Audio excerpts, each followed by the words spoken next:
It's been called an army of thieves and cutthroats. I had gotten in some trouble back in the States.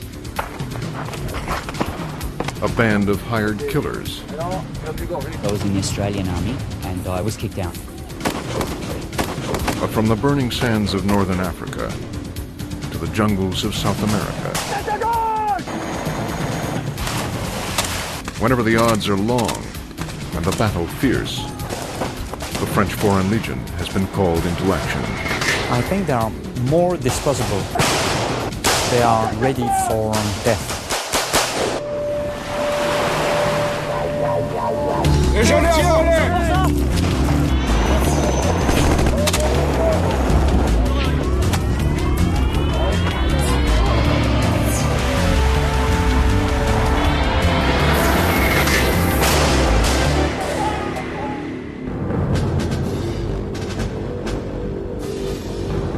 Persian Gulf, 1991.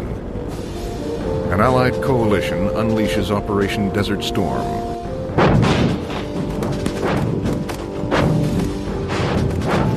American forces lead the assault.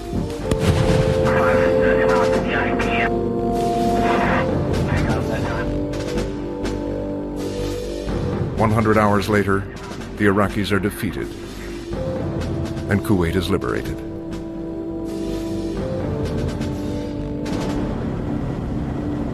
Over 30 nations came together to form the coalition. But one band of soldiers stood apart: the French Foreign Legion. A regiment shrouded in secrecy and littered with mystique. They shouldered a heavy burden: guard the coalition's left flank from counterattack. General Norman Schwarzkopf commanded the Allied coalition. The Legion did a great job. They had the mobility that was required for that kind of an operation. A lot of people said when we proposed the operation in the first place, we'd bogged down in the sand or we'd hit the rocks or something like that. They didn't at all. So that was really the ideal role for them.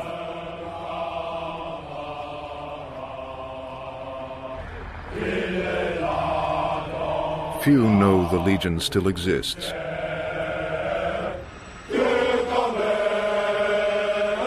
Even fewer have been inside. Since its inception nearly 2 centuries ago, the Legion goes where a legionnaire is most needed. They're part of the regular French army.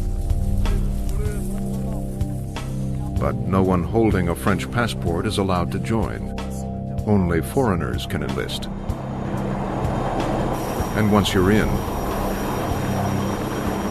you may not make it out.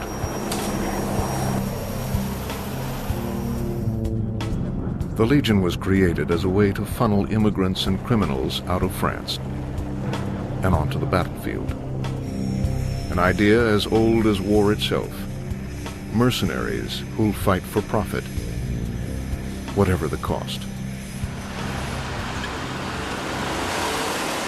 In a quiet town in the northeastern United States, Thomas Kadish goes about his daily routine. For 2.5 years, he's worked as an auditor for a local oil company. His weapons today are calculators and computers, but they weren't always.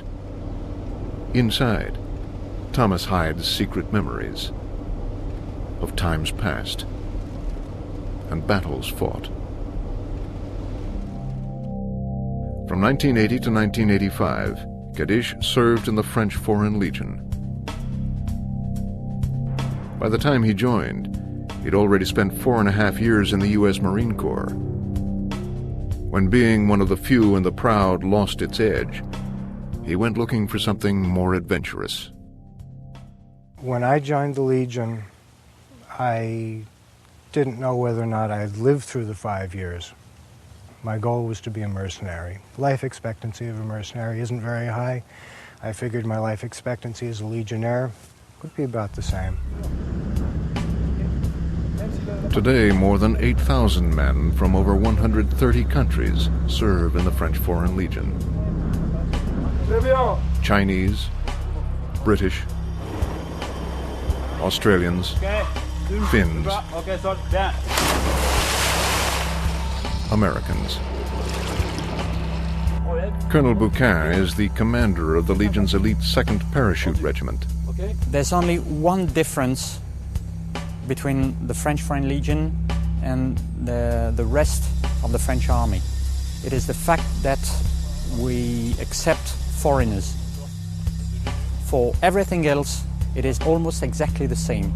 The same rules, the same equipment, the same weapons, the same vehicles, the same structures, same organization. With one exception. While French law allows women to serve in the army, the Legion itself won't let them in. General Bernard Grail is the highest-ranking officer in the French Foreign Legion.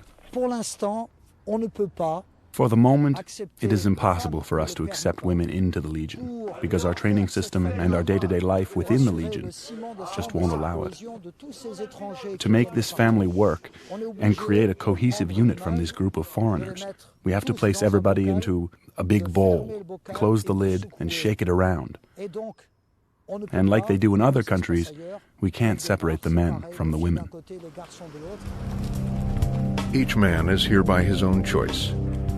Formation par groupe successif en avant. Some are on the run. Others seek a challenge. Most crave adventure and hear the calling of the warrior.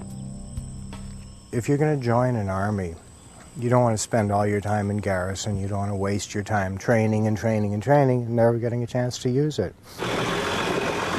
If you join the Legion, more likely than not, you're going to go to combat.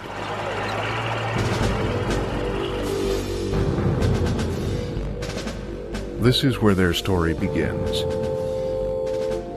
Paris, Fort de Nogent, the entry point into the Legion.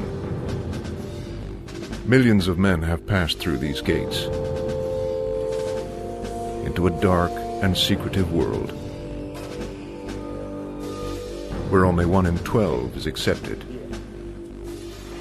A fierce competition to be one of the chosen few. It's the only institution of its kind in the world. The only one that gives a man a second chance. Whatever the reason, if the man wants to shed his old skin, leave behind his entire life, he can come to us and start over, be reborn in a way, without a lot of questions about his past. The point is that when everything is all right for you in your life, you don't get the ID to join the French Foreign Legion. Only people who had some kinds of failure in their life get the ID to join the Legion. That's to say that they had a problem.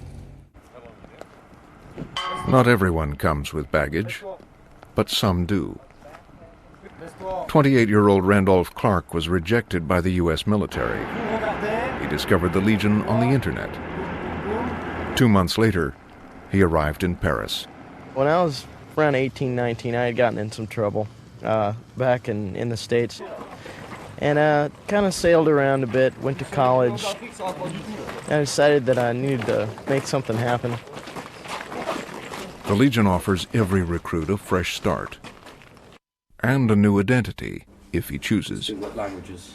A guy who was speaking in broken English said, wait here, and somebody else came in who spoke English much better and said, why do you want to join the Legion? So I told him why I wanted to join the Legion, and he looked at my passport, and he said, wait here, and about 5 minutes later, he came back with a piece of paper with a different name typed on it, and he said, sign this, your name is now Jeffrey Keith.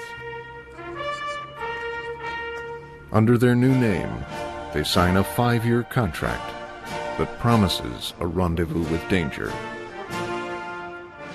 From this moment, a recruit begins a new life, whether he's looking ahead or over his shoulder. If he chooses to shun his past, it won't get through the front gate. Colonel Mishka Yakolev. The idea is that, in effect, we'll sign the contract under fake identity, and that is anonymat. So you got diplomas. We create a disconnect between the you were as a civilian before and who you are now as a legionnaire. So someone who's looking for you, you're not there anymore. You've left this planet. The new recruits get shipped south, down to the outskirts of Marseille, in the town of Aubagne. Here they undergo 3 weeks of rigorous testing.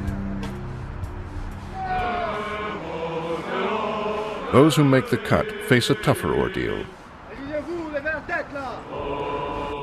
16 weeks of basic training in southwestern France at the garrison of Castelnaudary.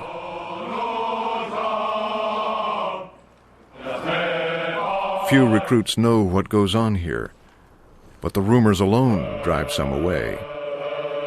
We heard that people got beaten to death in training, and if you made a mistake, you could get shot, and that their live fire exercises were really live fire.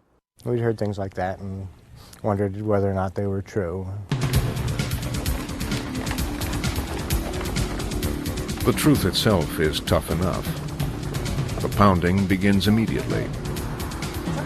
An intense test of physical fitness, mental well-being, and the sheer will to live. They have a different style than the Americans. It's a lot of physical. It's you go. You have no choice. You know, don't sit down. Don't cry about it. You go. You're a legionnaire. Legionnaires train as they would fight, and fight as they train. And they're trained to be expendable. More often than not, they are sent to some of the most dangerous places in the world. They usually like to send the Legion first because if things do work out fine, then they can give the glory to the French army. And if they don't, well, so a few foreigners got killed. No big deal. 1997. Chaos breaks out in the Republic of Congo. Thousands of Europeans are trapped in the middle of a civil war. Most European governments stand silently in the wings, too nervous to intervene. But the French have an option the others lack. An army of foreigners willing to fight for France, or die trying.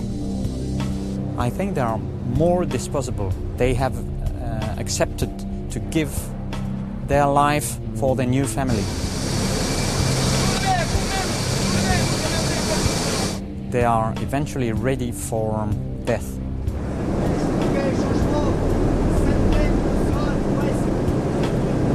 The Legion deploys 600 commandos from the 2nd Paratroop Regiment.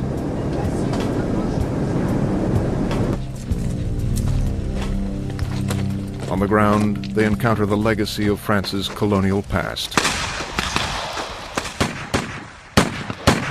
Anti-French sentiment on both sides makes the Legionnaires targets themselves. After days of attacks and counterattacks, they round up the foreign nationals and shepherd them to the airport. One Legionnaire is killed. 5 others gravely wounded. Ian Lawson is a 13-year veteran of French Foreign Legion. We evacuated 6,500 people over there in just under 2 weeks. Some refused to go in to do the job. They said it was too dangerous. We were asked to do it, went and we did the job. Showed the world that we could do it. But that's the way it goes. That idea is drilled into every recruit at Castelnaudary. Once the order is given, the mission is sacred. And it will be accomplished. But at what cost?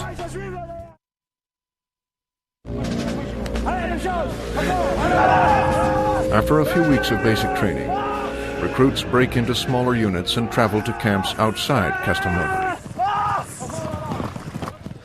A 20-minute drive to the north is a secluded French Foreign Legion installation known as the Farm. The recruits suffer together as a team. The training methods aren't sophisticated. Exposure to cold, not enough food, not enough sleep. Being an American, I was used to eating a normal breakfast. Breakfast in the Legion is a small piece of bread and a cup of coffee. And you don't get to eat anything until about 9 or 10 o'clock in the morning. You're always running a food deficit, so you're starving to death constantly, constantly cold. When the Legion was created in the early 1800s, it quickly gained a reputation as a band of gritty loners and rebels, molded together into a single warrior unit. They fought around the world, from Mexico to Morocco. Along the way, they developed a fierce pride and a set of grim traditions. One is known as March or Die. When the Legion was in the desert, they would march places together, and if you lagged behind, there were always rebels hiding, watching your every movement, waiting to kill that lone, weak person. So if you didn't march, you died. Soon enough, some are desperate to stop. A handful desert every year. Those caught may suffer beatings and imprisonment. The Legion's history of brutality is well documented, but also well hidden. It's about teamwork, an esprit de corps, to create the kind of soldiers who'll stick together in the face of anything. The Legion has a motto, Legio Patria Nostra. The Legion is our homeland. You give up all your ties to everything else and you swear allegiance to the Legion. The force of the Legion is that we are all here, united for the same cause. Different cultures, different traditions, different religions, different colors, and different mentalities.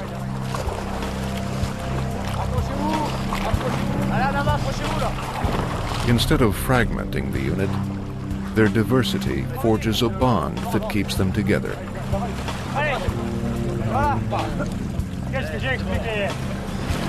After a while, nationalities fade away.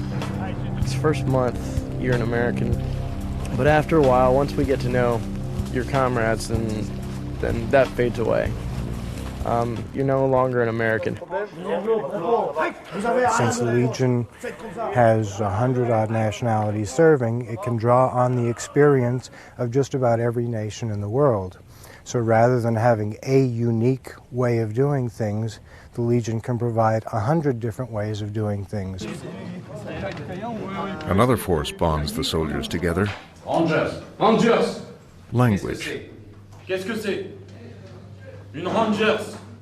French is the only language every recruit speaks. Engagé volontaire, aide-moi à vous avoir mon lieutenant. Béret. Many arrive not knowing a single word.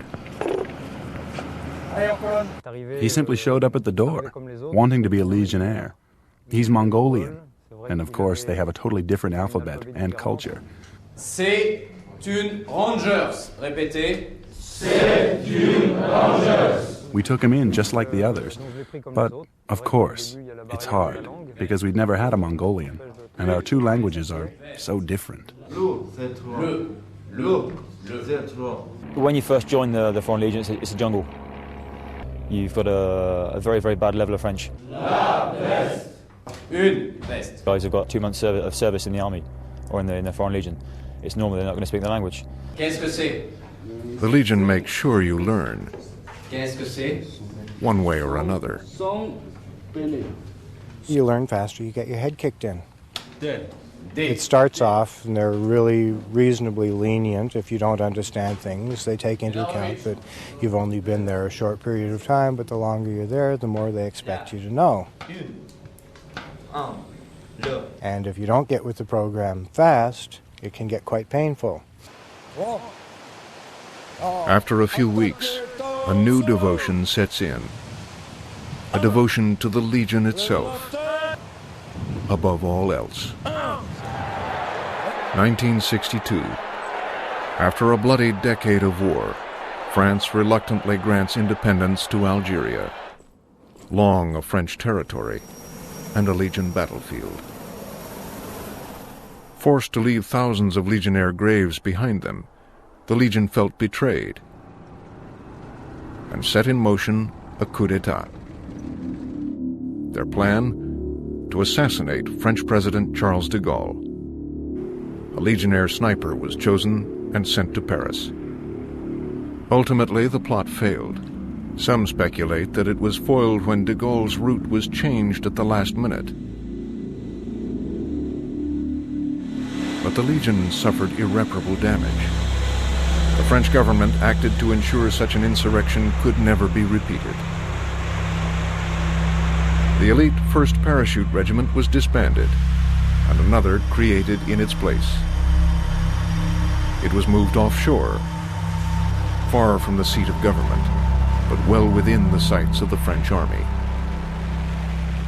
They realized that the Legion itself, as an independent army, could be very dangerous to the French government. So what they did was they brought it under the auspices of the French army itself, whereas prior to that, the Legion was totally independent. Today's recruits enter a Legion far different than that of a half-century ago. It's very important to keep the Legionnaires training all the time, to keep them busy, because we're used to say that a Legionnaire who is not working is a Legionnaire able to do mistakes.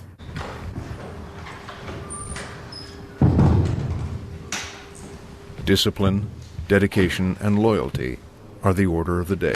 Légionnaire Schneider, absent de mon colonel. C'est la Légion étrangère. Orders flow from French officer to foreign Legionnaire, without question. Tu as des bons résultats? Oui, mon colonel. Dans l'armée allemande, mon colonel. In one way, it is easier to control in the French Foreign Legion for the chief, because you know that you give an order and you will be obeyed. On fait un bond de 200 mètres, toujours en essayant de trouver un point d'observation.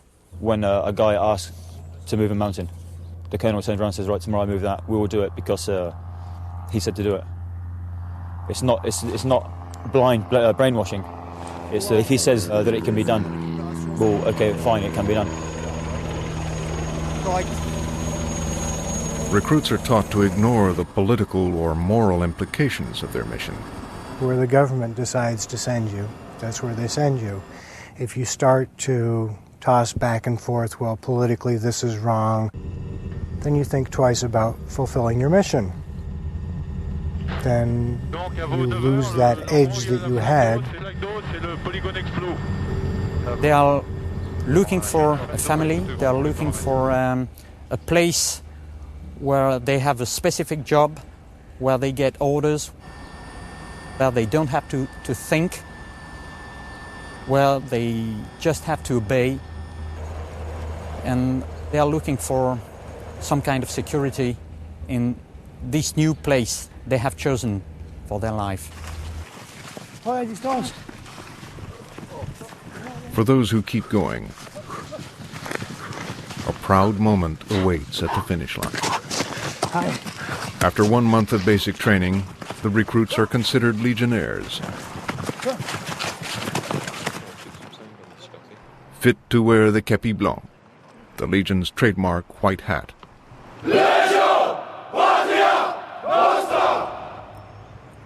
It's a proud feeling when you put on the white hat, and it's an exclusive club, very exclusive club. Very few people wear them.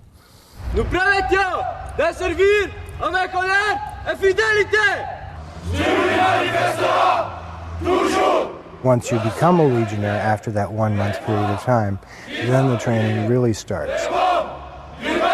Then they can get tough because you've shown you can make it through that first bit of training and the basic indoctrination. Beyond that, then they have to teach you everything that's involved in being a Legionnaire from day to day.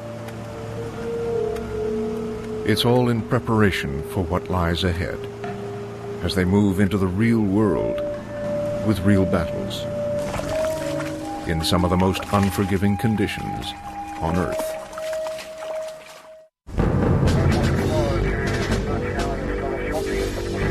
For almost 2 centuries, the desert has been a battleground for the French Foreign Legion. Chad, Tunisia, Morocco, the great garrisons of the African dunes. Once Legionnaires pass their 4 months of basic training, they may wind up here, Djibouti, one of the hottest countries on Earth. The thing about Djibouti is it's so far away from what we consider to be the conventional world. You're away from the eyes of anybody. Anything can happen. You follow orders, because if you don't, you can disappear. Perched on the Horn of Africa, this former French territory is a mere fraction the size of France, with 1/100th the population. But it's where the action is. Captain Philippe Delapelle commands a Legion unit isolated in the desert. It is a very good place for us because it is close from Somalia, Ethiopia, Eritrea, so places which are quite dangerous. The Legion has come at the request of the Djibouti government to guard the borders and thwart terrorists looking for a new home. 11, 12, 13 en avant. Direction, plein ouest, pointe à atteindre, entrée ouest de Tadjoura. Itinéraire. It's difficult, dangerous work. Out here they have a saying. 12, 12, ici 10, parlez. Only 3 things can live in this desert: snakes, scorpions, and French Legionnaires. To learn how to survive in these extreme conditions, new Legionnaires hit the beach at Arta Plage, the desert training center, home to the Legion's 1-month graduate course of the sands. I think training in the desert is very important for us. The French soldiers are numerous in Africa, and we have to know the specific conditions of fighting in desert. It's a very good school for us to be here in Djibouti. Allez, suivant. Allez, pas d'attente. Rien. Voilà derrière. Rien. Rien d'attente. Rien. Gauche droite. Gauche droite. Early each morning, Legionnaires like Wolf Dren awake for desert commando training. Gauche droite. Gauche droite. Football. I'm expecting a physical effort. I want to find out how much I'm capable, mentally and physically. And of course I'm searching of adventure. Even at 6 a.m., the mercury climbs above 100 degrees.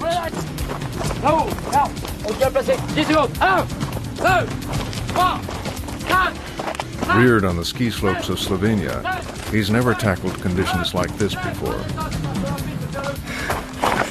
He's been kept awake for the past 36 hours. He paddled all night, then did a forced march until 4 a.m.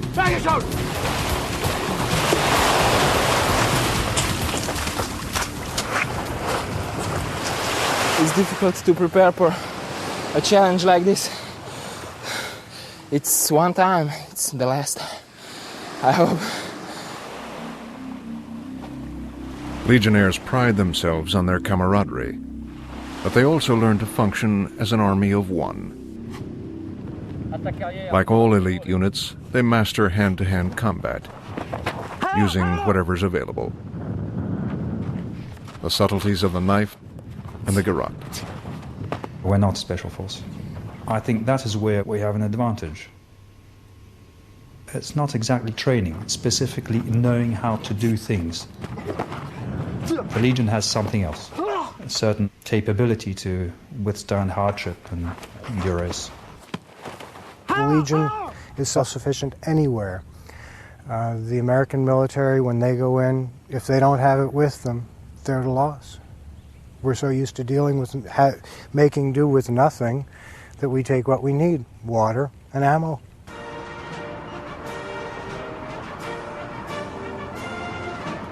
Time and again, the Legionnaires have tested their capacity to survive against all odds.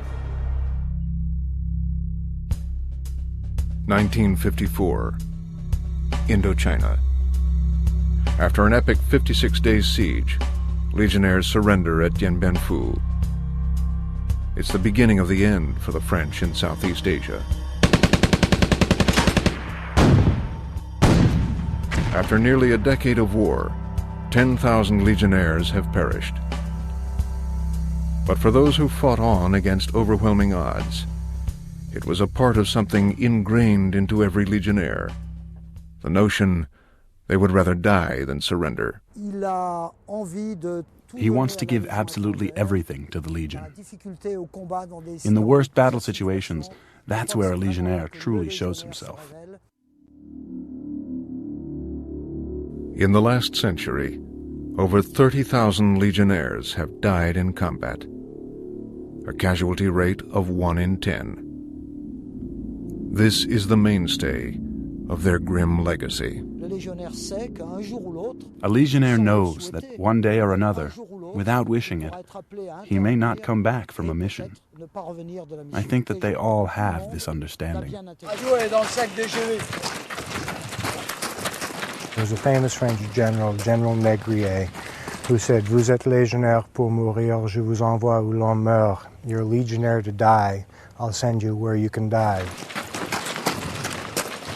When you join the Legion, death is just another one of those things that happens. It's accepted. You got to be aware of you could go to another country and fight and die for a different country. And for me, that was a chance I'm willing to take. In an era of burgeoning civil war, the Legion is more active than ever. There is always the chance that we'll be called into, as it's happening now in Afghanistan. We've already operated in Kosovo. There's a chance we might be called into Macedonia. Our company has already operated in Chad. And the Legion, throughout its history, has always operated in any hotspot in the world.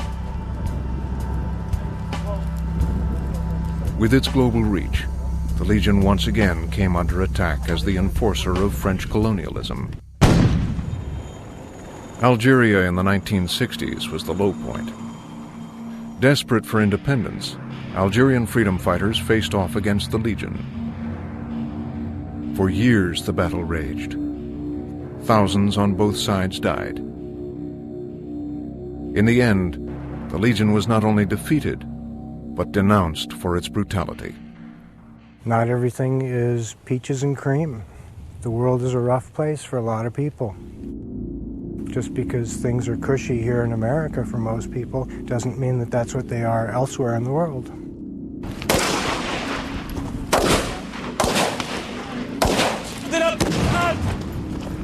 When you have a jungle out there, sometimes somebody's got to go in and keep things in order. And it's not always easy to keep things in order. Sometimes certain measures have to be taken. The Legion continues to play a major role in supporting French interests around the world. The Legion is always doing something, somewhere. Right now, there are probably half a dozen operations going on in the world involving Legionnaires that you'll probably never hear about. Places like South America,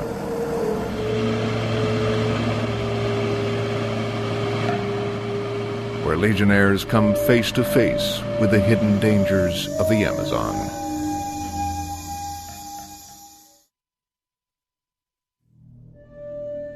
Dawn in French Guiana. an ocean away from the Eiffel Tower.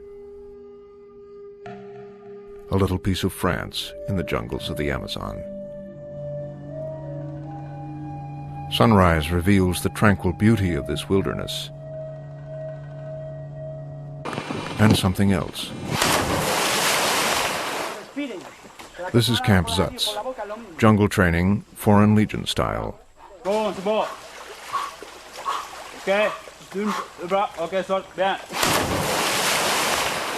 Allez, gauche, à gauche. Armies from around the world come here to train. Only the Legionnaires keep coming back. Fergal Keating is a jungle warfare specialist, nearing the end of his second 5-year contract. He's come here to pass on all he knows about survival and combat under extreme conditions. How hard is it here in the jungle at the center? It will depend on the attitude of the student, if he's strong-minded. The jungle is where the strong become weak and the weak become strong. It's a very good test of character builder. As in real combat, there's no safety net here. Accidents are just another part of Legionnaire life. If you train hard, there are a few casualties. It's a real risk. And if you die, well, that's one of those unfortunate aspects of training.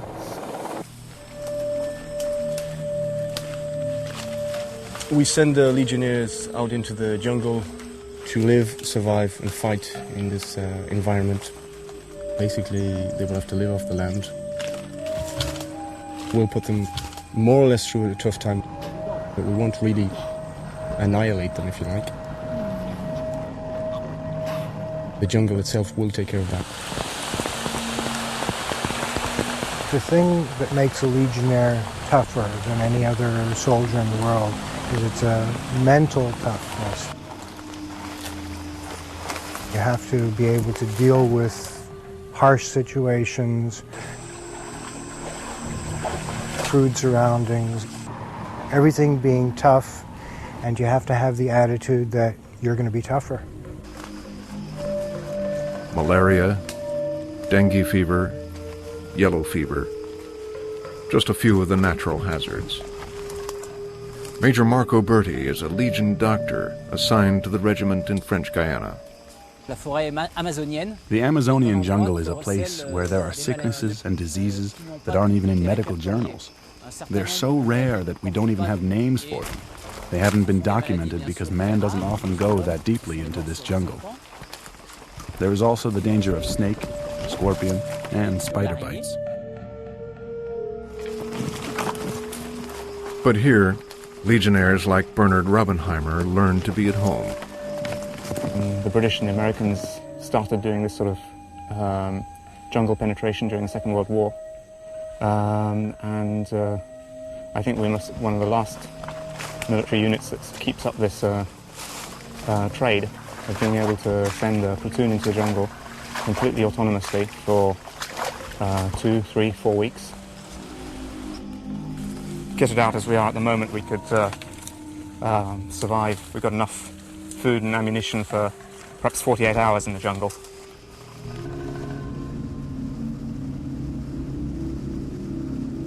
Out here, the Legion has 2 missions.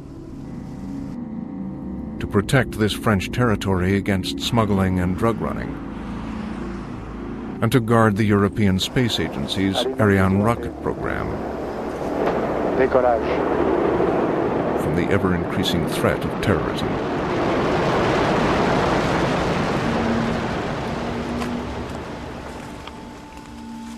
Our company in particular has the ability to go pretty well anywhere in the jungle, so the regiment has a serious role in guarding the site and just keeping a military presence. As recent events have shown us, terrorists could attack anywhere. The jungle has a way of holding on to people. As the officers like to say, the Legionnaire may leave Guyana, but Guyana will never leave the Legionnaire.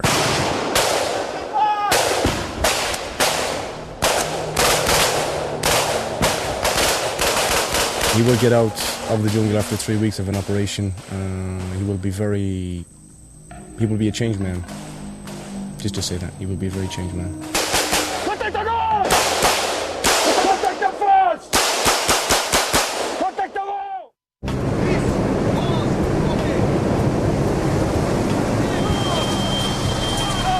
If there's an elite unit of the French Foreign Legion, it's the paratroopers who make up the Airborne's 2nd Regiment.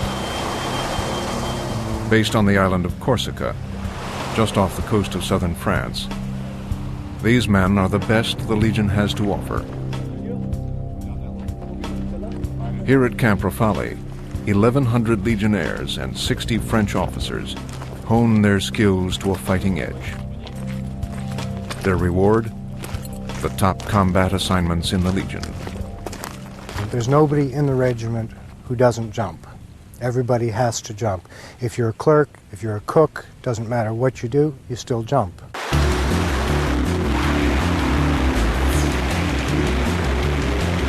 They jump in all kinds of conditions and terrain, even in full gear, at night, far out to sea. Paddy Malone has been at it with the Legion for the past 18 years. Not an easy life. It's not, it's not a pushover thing. Said no, we're soldiers, professional soldiers, trained to do a professional job. The action begins at 15,000 feet, and the training ensures they'll be ready when the real battles come. With hundreds of jumps to their credit, they're the masters of free fall. I would compare us to any other parachute regiment in the world. We can keep up with them, no problem. Rapid insertion is the backbone of special operations, like those conducted in the world's war on terror.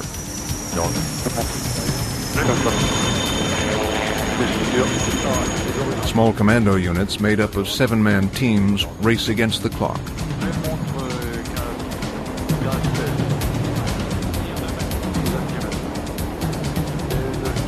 From insertion to extraction, they have only 11 minutes to complete their mission.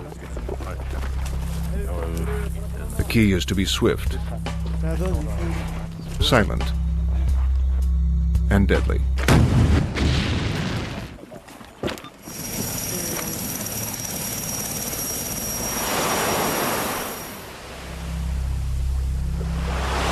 One of our strongest points is we can go in any situation and we always come out, always come out on top. We can adapt to any situation, anything. I'll go into the mountains, I'll go on the plains, we don't care. Just go in there and get it done, go in there and get the job done, to prove our reputation, to prove that we are what we are and we can do what we do, that we are as good as people say we are. Today's Legionnaire may be technologically superior to his predecessor, but both share a common origin.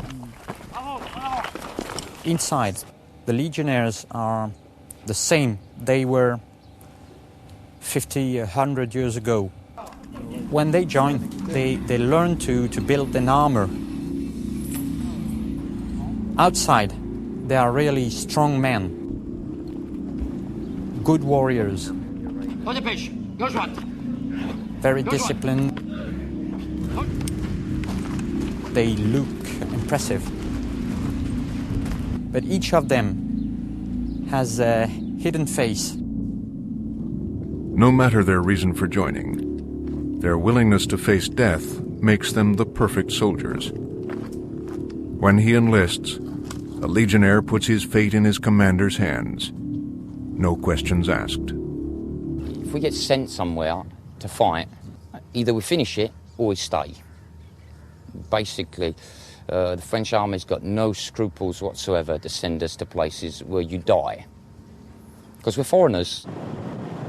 Serving under the banner of the United Nations hasn't thrown off their stride. In 1993, we were in Sarajevo. We had to wear the Beret Blue. There was a big discussion, should the Foreign Legion wear a Beret Blue? if you get sent to do that particular job, to fill in that particular task, the colour of the beret doesn't matter. For us, it comes within. What will never change is the way Legionnaires and the Legion see each other. I think the Legion will always remain a home for some people who had troubles in their life and who wants to find something hard to realize themselves. That's what makes the Legion unique. When you've got a bunch of guys that have been lived together for 5 years, they get to know each other, you know? They know when not to push and when to push. When to give a guy a smack on the head, like, you know, and not to do it. And the guys have the ups and downs, you know? It's like a family, you know? After 5 years, a Legionnaire's service ends.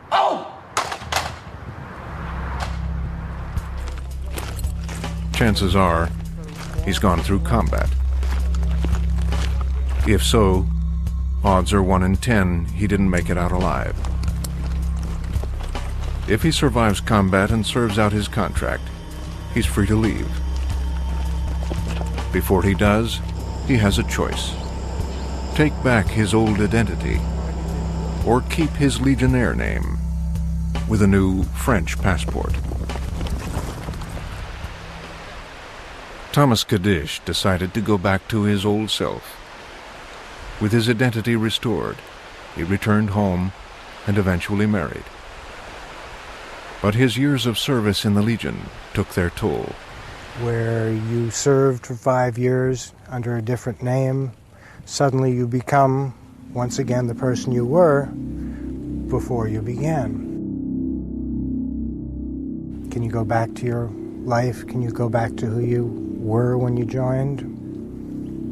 You're still the same person, but you're not. For those who choose to stay, the Legion can become a home they never leave. And after a lifetime of adventure, they retire to Domaine d'Anjou, a chateau in southern France, where the Legion looks after its own. They owe their allegiance not to a king, not to a constitution, it's to the organization. Hey! They are probably the ultimate builders, the penultimate builders of this thing called unit cohesion. At the end of Operation Desert Storm, the Legion awarded U.S. General Norman Schwarzkopf one of its highest honors. When they made me a member of the Legion, they gave me a card with a telephone number on it. It said, if you are anywhere in the world and you get in trouble, call this number and we will come to your aid. 100%! Consommation 100%! Revered by many, condemned by others, the French Foreign Legion is unlike any other fighting force in the world.